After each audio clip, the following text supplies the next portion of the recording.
வணங்கான் திரைப்படம் ஆஸ்கார் விருதுக்கு செல்ல போகிறதா, பல விருதுகள் வெல்ல போகிறதா, இதை பற்றி ரொம்ப டீட்டெயிலாக தான் பேச போகிறோம். இந்த ஒரு விஷயத்தை தான் சோஷியல் மீடியாவில் பேசிட்டு இருக்காங்க. அதாவது சமீப காலமாக ஆஸ்கார் விருது அப்படிங்கிற ஒரு விஷயம் ரொம்ப பாப்புலரான விஷயமா தமிழ் சினிமாவில் ஆகிவிட்டது. ஏன்னா அந்த தமிழ் சினிமாவில் ரிலீஸ் ஆன வாழை திரைப்படம் சரி, அதுக்கப்புறமா கங்குவா திரைப்படம் சரி, ஆஸ்கார் விருதுக்கு நாங்கள் அனுப்ப போகிறோம், ஆஸ்கார் விருதுக்கு அனுப்ப போகிறோம் அப்படின்னு சொல்லியிருந்தாங்க. வாழை திரைப்படத்தையும் அனுப்பியிருந்தாங்க. ஆனால் வாழை திரைப்படம் இந்தியா ரெக்கமெண்டேஷன் பண்ணல. ஆனால் கங்குவா திரைப்படத்தை அனுப்பியிருந்தாங்க. கங்குவா திரைப்படத்தை இந்தியா ரெக்கமெண்டேஷன் பண்ணியிருக்கு. அதனால் ஆஸ்கார் ஒரு சூப்பரான ஒரு விஷயமா தமிழ்நாட்டில் இருக்குது.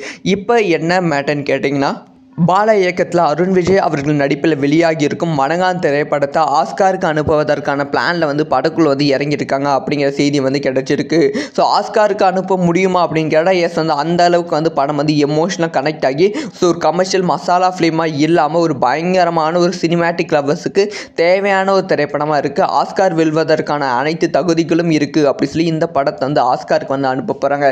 சரி, ஆஸ்காருக்கு அனுப்பிட்டா படம் லாஸ் ஆகாமல் ப்ராஃபிட் வந்துருமான்னு கேட்டால் எஸ், வருவதற்கான வாய்ப்புகள் ரொம்ப ரொம்ப அதிகமாக இருக்குது. ஒரு திரைப்படம் ஆஸ்காருக்கு நாமினேட் ஆகியிருக்கு அப்படின்னு சொன்ன உடனே அந்த திரைப்படத்தை பார்ப்பதற்கு கூட்டம் பயங்கரமாக வரும். ஸோ இந்த ஒரு காரணத்துக்காக தான் படம் ரிலீஸ் ஆவதற்கு முன்பே பல விருதுகளுக்கு படங்கள் அனுப்புகிறாங்க. ஸோ அதே மாதிரி வணங்கான் திரைப்படத்தையும் அனுப்புவதற்கான வாய்ப்புகள் இருக்குது. அந்த மாதிரி ஒரு செய்தியும் வெளியாகி இருக்குது. ஸோ இதை பற்றி உங்களோட ஒப்பீனியன் என்ன?